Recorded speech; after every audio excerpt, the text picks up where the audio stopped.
Naging mainit ang naging pahayag ni Ed Tolentino hinggil sa panalo ni John Real Casimero laban kay Luis Neri. Sinabi ni Tolentino na wala raw science ang naging tagumpay ni Casimero. Para sa kanya, hindi umano may tuturing na technical ang naging performance ng dating 3-division world champion kahit pa nagtapos ito sa isang KO victory. Ang gustong sabihin nitong si Tolentino ay naunahan lamang raw ni Alas itong si Neri na makatama ng mga solido sa unang round pa lamang at binigyan din pa nito na drain mula sa rehydration clause na pinataw ng JBC sa pagkaka-overweight nito sa official weigh-in kaya wala raw ito sa kondisyon ng lumaban kay Casimero. Mas lalo pang umani ng batikos ang naturang pahayag na mas bigyan pa ni Tolentino ng papuri ang ilang Pilipinong boksingerong natalo sa parehong event. Gaya ng pagpuri nito kay Kenneth Lovera na hindi naman raw masama ang naging pagkatalo dahil ito naman raw ay pinabura na ng isang hurado via split decision loss. Ayon pa sa taga-suporta ni Casimero, tila binaliwala ng komentarista ang pinakamahalagang aspeto ng boxing, ang kakayahang tapusin at dominahin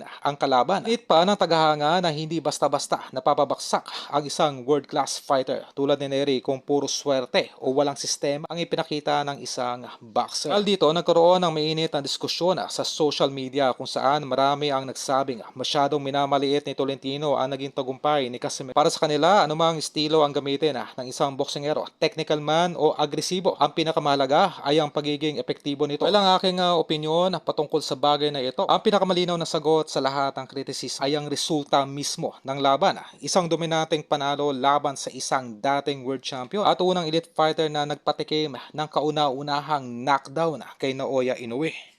Casimero, it was a fun fight. No science involved. Neri Forced to undergo rehydration.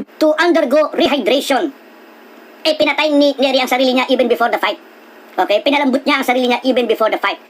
Wala nang science dito. Kung sino mo na makatama, well and good. Casimero can knock out Neri. Neri can knock out Casimero.